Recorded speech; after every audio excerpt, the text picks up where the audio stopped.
Madame, Monsieur, bonjour. Il est 12 heures sur l'ensemble du réseau synchronisé de Sud FM, CN Radio, l'heure de Sud Midi. Tout de suite, les principaux titres de cette édition.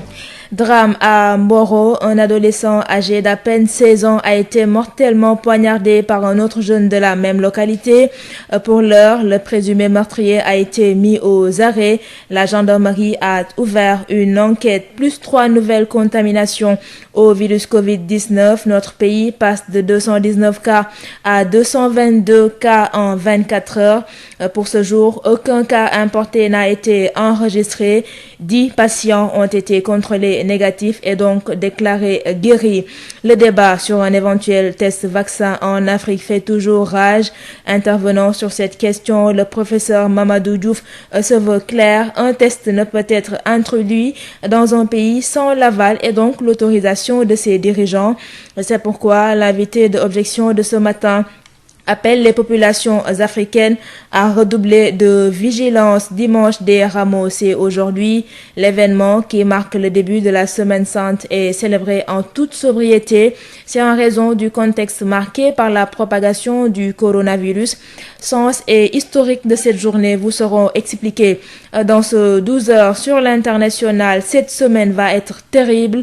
L'alerte est du président américain Donald Trump. Les États-Unis sont à plus de 300 000 contaminations alors que les morts se comptent à plus de 8 000. La rétrospective des faits marquants de la semaine signée Marie-Rosalie Ndiaye va boucler cette édition mise en onde par Hassan Choun. Adji Fatou Bari. Bienvenue à toutes et à tous. Drame à Mboro, un jeune garçon d'environ 16 ans a été tué à coups de ciseaux par un autre garçon de la même localité. Le présumé meurtrier est entre les mains de la gendarmerie de Mboro qui a ouvert une enquête pour élucider cette affaire. Babacar Sow. Au moment où les populations sont plutôt préoccupées à barrer la route à la propagation du coronavirus à Mboro, le jeune Pape Ndiaye, âgé d'environ 16 ans, habitant au quartier Ngaïngaï de la même localité, a été sauvagement tué à plusieurs coups de ciseaux par un autre jeune de Mboro. L'on ne sait encore pour quel motif, mais tout est parti d'une discussion entre ces deux jeunes qui s'est terminée à coups de poing. Selon les informations recueillies sur place, c'est après cela que le meurtrier est revenu armé d'une paire de ciseaux pour poignarder au niveau de la poitrine la victime Pape Ndiaye, qui a succombé quelques heures après les heurts. Les gendarmes de Mboro alertés se sont rendus au quartier Ngaïngaï de Mboro où le drame s'est produit pour constat avant d'alerter les sapeurs-pompiers qui ont enlevé le corps pour l'acheminer à la morgue de l'hôpital Mam Abdoul Aziz Sy Dabakh de Tivaouane où il sera convoyé à Dakar pour raison d'autopsie. Le présumé meurtrier du jeune Pape Ndiaye est présentement entre les mains des éléments de la brigade de la gendarmerie de Mboro. Tivaouane, Babacar Sow pour Sud FM. Babacar Sow, le Sénégal enregistre ce dimanche 3 nouvelles contaminations au virus Covid-19, portant le bilan national à 22 cas positifs. La nouveauté, c'est qu'aucun cas importé n'a été recensé aujourd'hui. Autre bonne nouvelle, 10 patients hospitalisés ont recouvré la santé. Voici le ministre de la Santé et de l'Action sociale, Abdoulaye Diouf Sarr, qui faisait le point sur la situation du jour. Ce dimanche 5 avril 2020, le ministère de la Santé et de l'Action sociale a reçu les examens virologiques suivants. Sur 92 tests réalisés, 3 sont revenus positifs. Il s'agit de 2 cas contacts suivis par nos services et 2 cas issus de la transmission communautaire. 10 patients hospitalisés sont contrôlés et sont guéris. L'état de santé des patients hospitalisés est stable. À ce jour, 222 cas ont été déclarés positifs au Sénégal, dont 82 guéris, 2 décédés, 1 évacué. Par conséquent, on a 137 patients au traitement. Le ministère de la Santé et de l'Action sociale renouvelle à la population sénégalaise son appel au respect strict des mesures de prévention individuelles et collectives. C'était donc le ministre de la Santé et de l'Action sociale, Abdoulaye Diouf Sarr, qui faisait le point sur la situation du jour. L'information, c'est donc ces 3 nouvelles contaminations au virus Covid-19 recensées, ce qui porte le bilan national à 222 cas déclarés positifs. 10 patients hospitalisés ont été guéris. Débat sur un éventuel test vaccin en Afrique. Le professeur Mamadou Diouf se veut formel. S'il y a test dans un pays, c'est parce que des dirigeants de ce pays l'ont autorisé. C'est pourquoi l'enseignant-chercheur à l'université de Columbia aux États-Unis demande aux populations africaines de garder vigilance et de surveiller rigoureusement leurs dirigeants afin qu'ils ne délivrent pas d'autorisation de test Covid-19 en Afrique. C'était dans Objection de ce matin avec Bayou Margueil. Nous l'écoutons. Mais c'est pour ça que je ramène la discussion et je lui donne son ampleur, sa dimension globale. Il y a cet aspect qui est un aspect occidental. Mais la discussion, et vous avez raison, en Afrique semble tourner autour de les Européens veulent, et les Américains veulent en fait tester ce vaccin en Afrique. Ça, c'est la première chose. La deuxième chose, je pense que le président Poutine a fait allusion à ça aussi dans son discours il y a quelques semaines pour dire que les Occidentaux et les Américains essaient de diminuer la population et vont commencer en Afrique et parlent aussi de cela. Il y a la rumeur que Obama aurait dit aux Africains de ne pas accepter que les vaccins soient testés en Afrique. Ici, moi, j'ai entendu une femme qui a accepté, je ne sais plus dans quel état, qui a accepté de faire partie des cobayes pour essayer le vaccin. Et il y a des cobayes ici, et probablement en Chine, et probablement en Europe, qui acceptent des cobayes. Le gros problème qui se pose, c'est pourquoi l'Afrique devient le laboratoire pour faire ça. Et c'est pas la première fois qu'on parle de cela. La discussion, elle n'est pas une discussion contre les Européens, les Américains ou les Chinois. La discussion, c'est pourquoi les élites africaines acceptent que le vaccin soit testé en Afrique. Parce que personne ne peut aujourd'hui me convaincre qu'on peut tester un vaccin dans un pays sans l'accord des autorités de ce pays.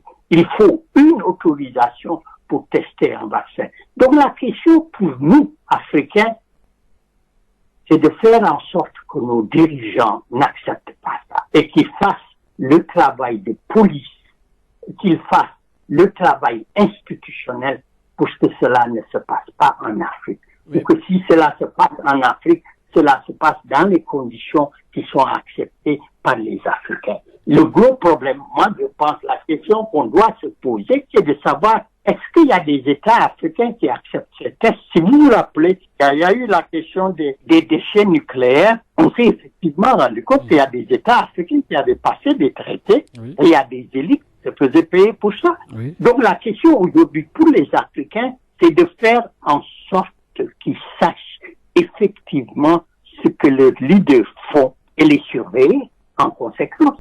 C'était donc le professeur Mamadou Diouf, enseignant-chercheur à l'université de Columbia aux États-Unis et invité de Bayou Margueil dans Objection de ce matin. Objection, une émission que vous pouvez réécouter en intégralité sur www.sudfmsenradio.com. Contribution à l'effort de guerre déclaré contre le virus Covid-19, des produits et du matériel évalués à 28 millions de francs CFA, des vivres, des dizaines de tonnes de riz à distribuer aux ménages démunis et aux daras de Louga. C'est un don de l'ancien directeur général des domaines.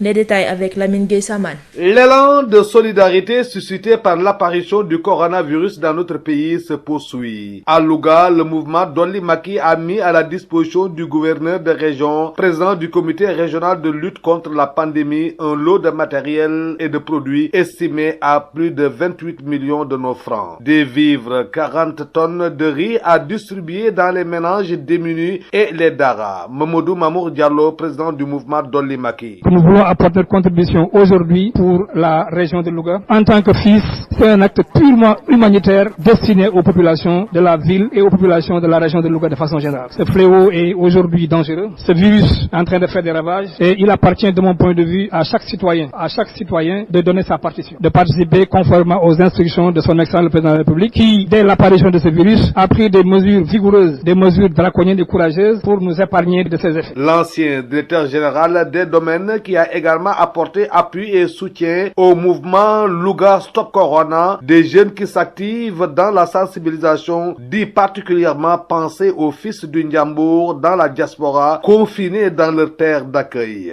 Lancer un clé d'œil aux émigrés. Comme vous le savez, Louga est une ville d'émigration. C'est cette immigration-là qui en réalité gère une bonne partie des ménages ici au niveau de Louga. Donc cela constitue effectivement des difficultés. Nous leur lançons un message d'encouragement, un message de soutien. En tout cas, moi, en ce qui me concerne, je ne ménagerai aucun effort pour apporter mon soutien, pour apporter mon appui, autant que faire se peut pour lutter contre les effets de ce virus. Il invite toutefois les populations logotoises au respect des conseils donnés par les médecins, mais aussi des mesures prises par l'autorité. Le gouverneur de région, quant à lui, a promis une gestion transparente du matériel et des produits offerts par le mouvement Dolli Macky. Lamine Gueye, Saman Louga, Sud FM.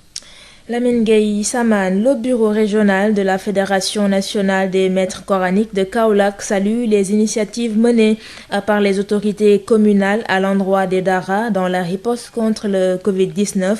Même si pour le président du bureau, le confinement des talibés reste l'une des meilleures solutions, il préconise des mesures d'accompagnement. Mohamedou Lamine Faye est au micro de Mamadou Camara.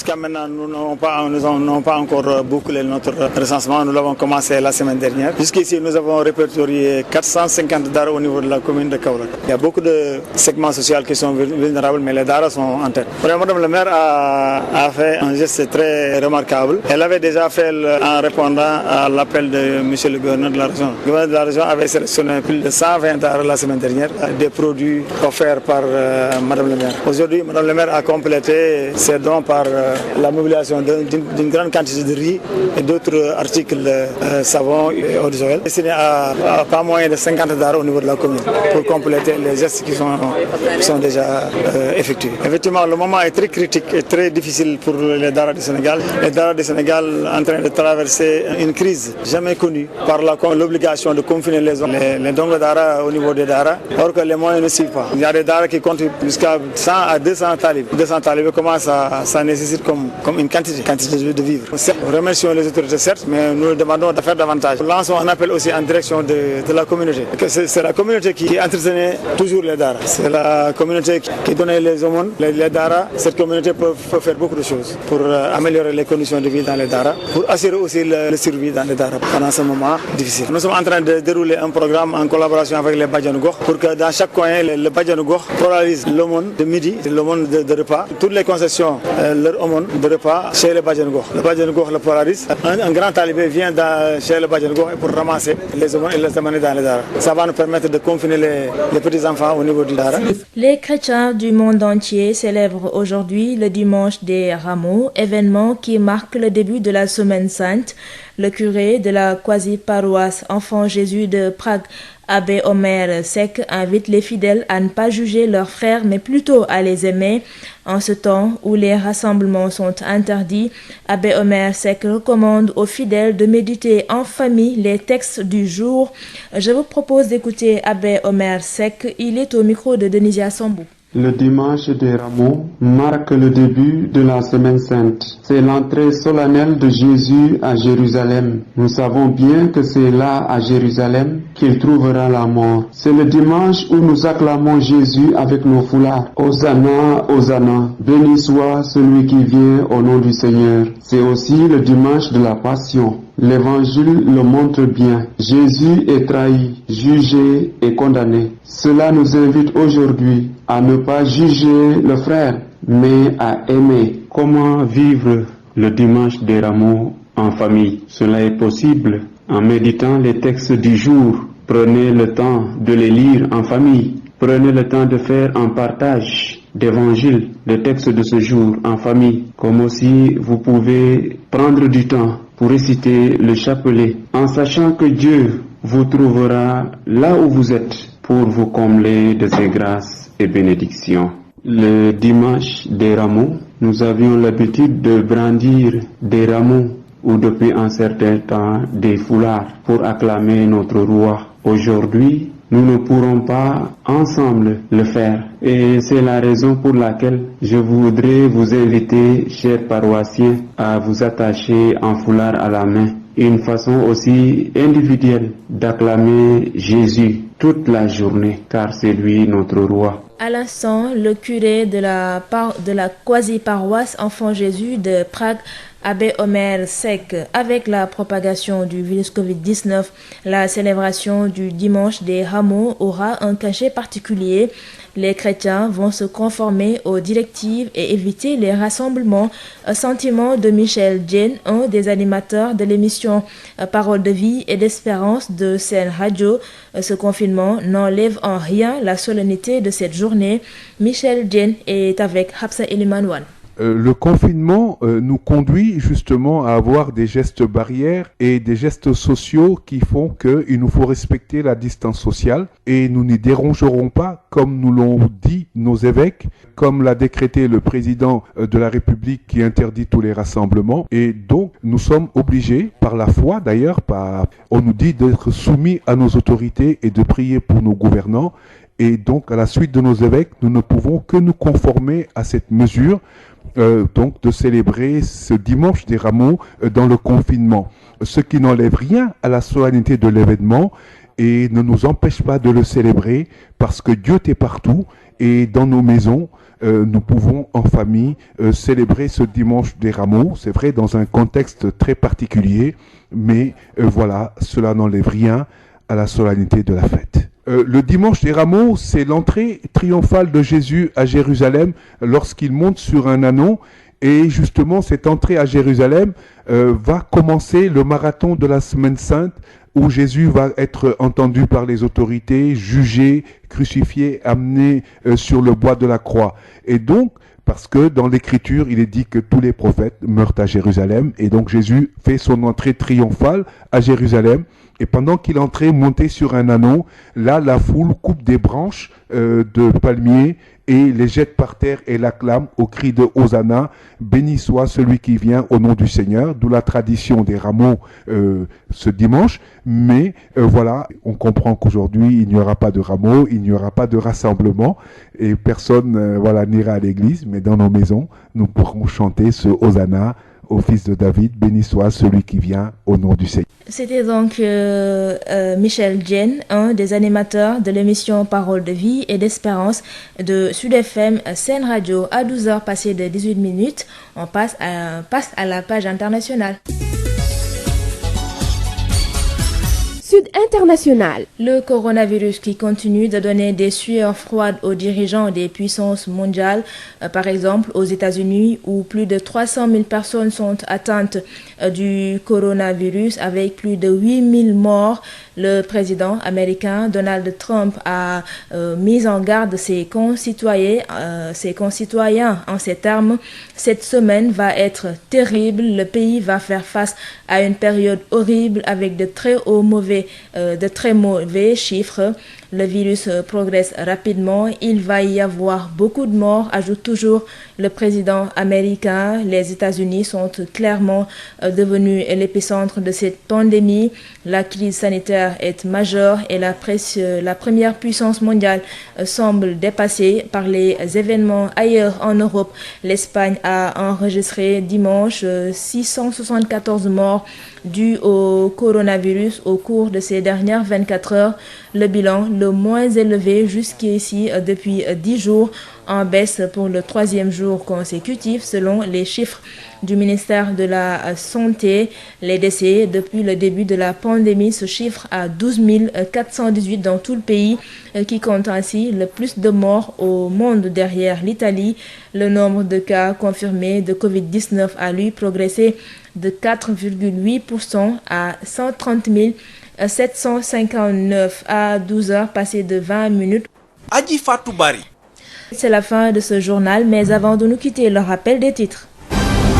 Drame à Mboro, un adolescent âgé d'à peine 16 ans a été mortellement poignardé par un autre jeune de la même localité. Pour l'heure, le présumé meurtrier a été mis aux arrêts. La gendarmerie de Mboro a ouvert une enquête, plus 3 nouvelles contaminations au virus Covid-19. Le Sénégal passe de 219 cas à 222 cas en 24 heures. Pour ce jour, aucun cas importé n'a été enregistré. 10 patients ont été contrôlés négatifs et donc déclarés guéris.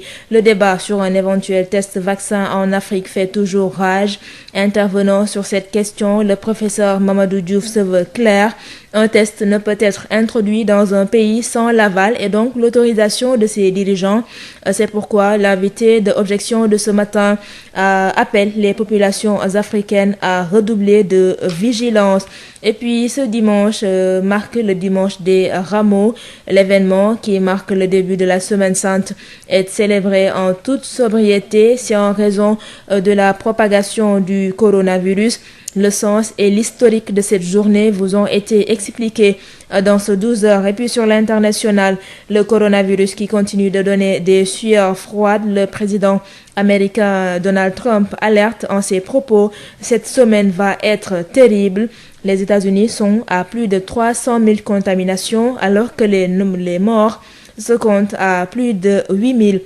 La rétrospective des faits marquants de la semaine présentée par Marie-Rosaline Ndiaye a mis un terme à cette édition, mise en onde par Hassan Choun à 13h. Retrouvez Habsa Eliman Wan pour le journal en Wolof. Merci de nous avoir suivis. Très bonne journée à toutes et à tous.